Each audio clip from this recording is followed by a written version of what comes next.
રહ્યા છે. સીધા ત્યાં જઈશું. हमारे दक्षिण में चोल साम्राज्य, चेर राजवंश, पांड्य राजवंश भी,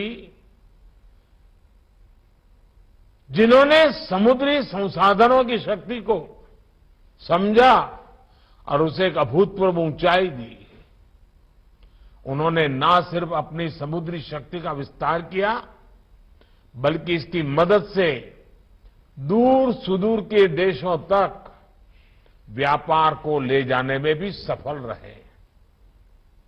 छत्रपति शिवाजी महाराज ने भी एक सशक्त नौसेना का गठन किया और विदेशी आक्रांताओं को चुनौती दी. ये सब कुछ भारत के इतिहास का ऐसा गौरवपूर्ण अध्याय है जिसे नजरअंदाज ही कर दिया गया. आप कल्पना कर सकते हैं, हजारों वर्ष पहले कच्छ में बड़े बड़े समुद्री जहाजों के निर्माण का पूरा उद्योग चला करता था. भारत में बने पानी के बड़े बड़े जहाज दुनिया भर में बेचे जाते थे. विरासत के प्रति इस उदासीनता ने देश का बहुत नुकसान किया. ये स्थिति बदलनी जरूरी है. इसलिए हमने तय किया कि धौलावीरा और लोथल को, भारत के गौरव के इन सेंटर्स को हम उसी रूप में लौटाएंगे जिसके लिए कभी ये मशहूर थे. और आज हम उस मिशन पर तेजी से काम होते देख रहे हैं. साथियों, आज जब मैं लोथल की चर्चा कर रहा हूं तो मुझे हजारों साल से चली आ रही परंपराओं का भी ध्यान आ रहा है. आज गुजरात के कई इलाकों में सिकोतर माता की पूजा की जाती है. उन्हें समुद्र की देवी मानकर पूजा जाता है.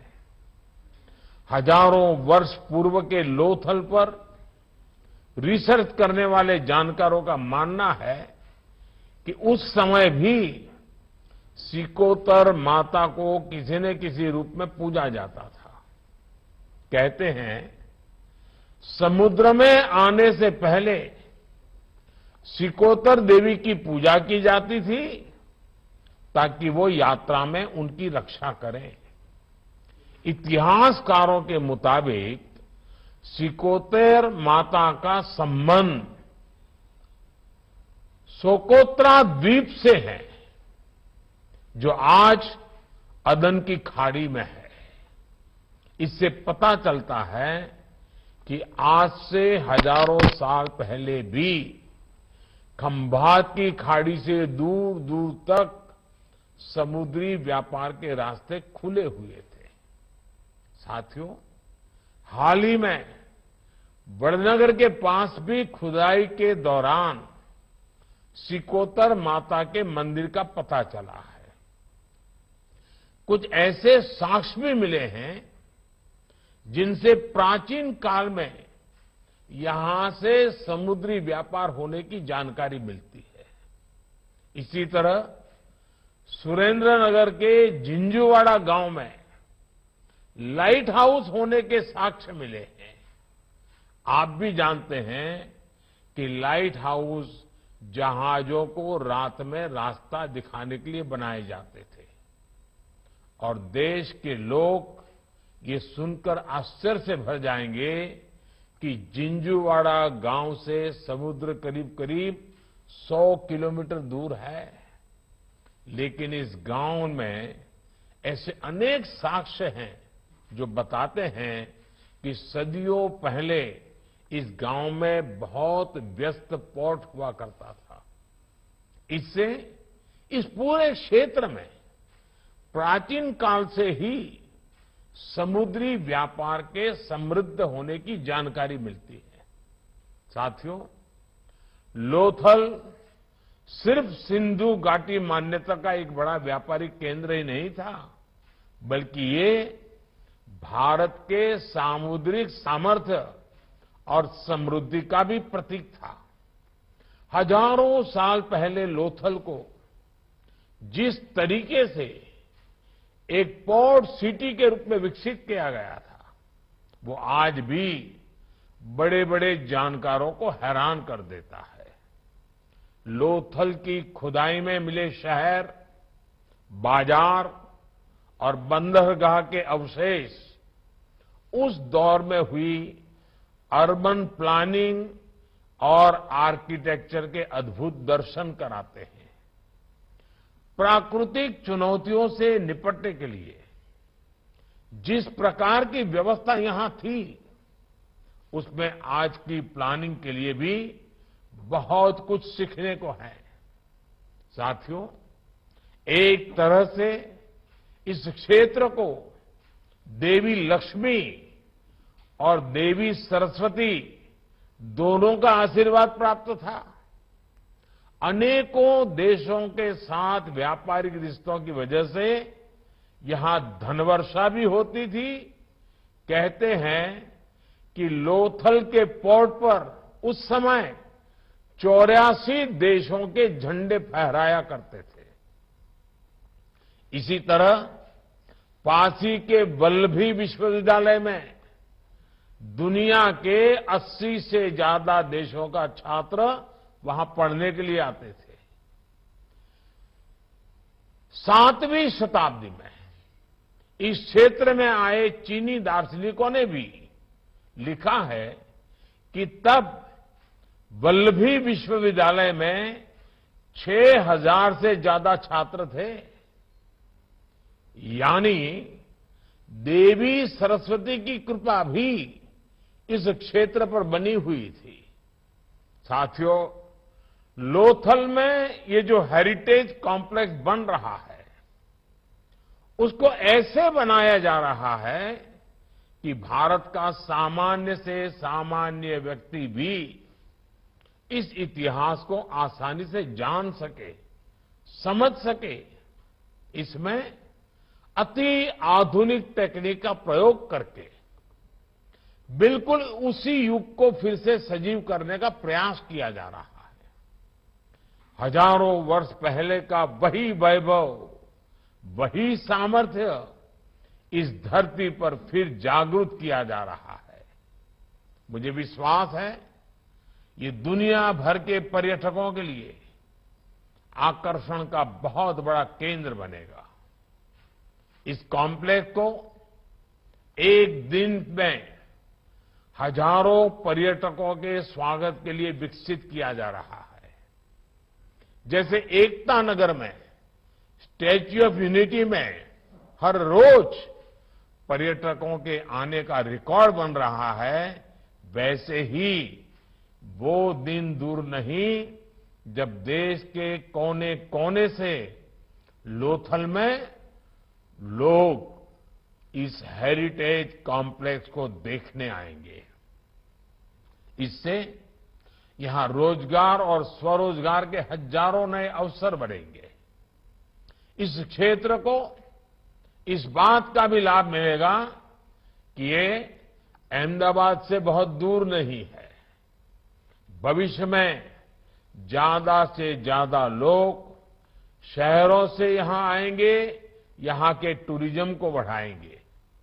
साथियों, इस क्षेत्र ने जितने कठिनाई भरे दिन देखे हैं, वो मैं कभी भूल नहीं सकता।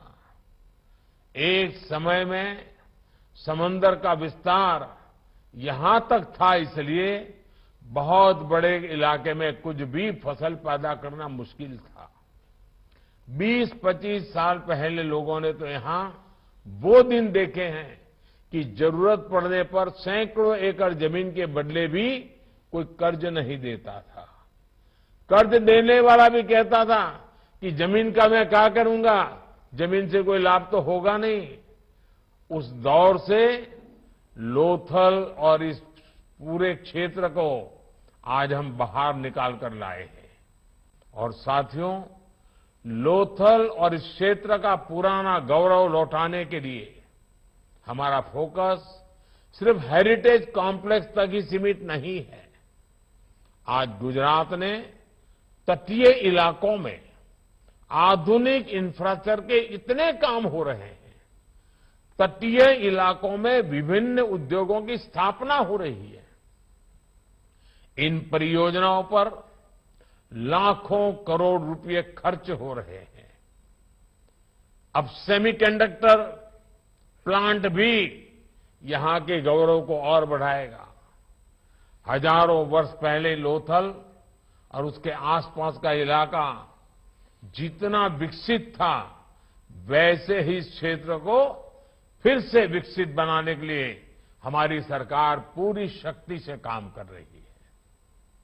जो लोथल अपने इतिहास की वजह से हमें गर्व से भरता है, वही लोथल अब आने वाली पीढ़ियों का भविष्य को भी बनाएगा। साथियों, एक म्यूजियम सिर्फ चीजों या दस्तावेजों को संग्रहित करके रखने और दिखने पर भी का माध्यम नहीं होता। जब हम अपनी विरासत को संजोते हैं तो उसके साथ साथ उससे जुड़ी भावनाएं भी संरक्षित कर लेते हैं।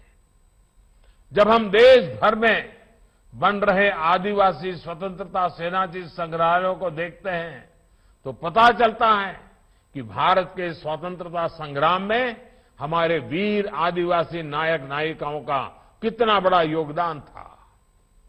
जब हम नेशनल वॉर मेमोरियल और नेशनल पुलिस मेमोरियल को देखते हैं तो हमें इस बात का एहसास होता है कि देश की रक्षा के लिए, देश को सुरक्षित रखने के लिए कैसे हमारे वीर बेटे बेटियां अपना जीवन न्यौछावर कर देते हैं। जब हम प्रधानमंत्री संग्रहालय को देखते हैं तो हमें लोकतंत्र की शक्ति का पता चलता है। हमारे देश की 75 वर्षों की यात्रा की झलक मिलती है। केवड़िया एकता नगर में स्टैच्यू ऑफ यूनिटी हमें भारत की एकता और अखंडता के लिए हुए प्रयासों, तप और तपस्या की याद दिलाती है। और आप सबको पता है, एक बहुत बड़ा रिसर्च का काम चल रहा है। अब केवड़िया में सरदार पटेल स्टैच्यू जैसे बन रहा है, क्योंकि सरदार साहब ने राजे रजवाड़े सब इकट्ठे करने का काम किया। तो वहीं पर जो राजे रजवाड़े देश के, जिन्होंने भारत की एकता और अखंडता के लिए अपने राज शासन दे दिए, उनका भी एक म्यूजियम हम बना रहे हैं। अभी उसका डिजाइनिंग काम चल रहा है, रिसर्च का काम चल रहा है। उसके कारण पहले राजे रजवाड़े कैसे हुआ करते थे, क्या क्या करते थे, कितना बड़ा देश समाज का भला करने का काम किया था, और उसी को सरदार साहब के नेतृत्व में देश की एकता के लिए कैसे, यानी पूरा चक्र एकता नगर में कोई जाएगा तो राजे रजवाड़े से लेकर के सरदार साहब तक की यात्रा में किस प्रकार के भारत का एकीकरण हुआ, वो काम वहां हो रहा है और रिसर्च का काम चल रहा है। निकट भविष्य में निर्माण कार्य भी शुरू होगा। बीते 8 वर्षों में हमने ये जो धरोहरें देश में विकसित की है, इससे भी पता चलता है कि हमारी विरासत का विस्तार कितना बड़ा है। मुझे विश्वास है लोथल में बन रहा नेशनल मैरीटाइम म्यूजियम भी सभी भारतीयों को अपनी समुद्री विरासत को लेकर गर्व से भर देगा।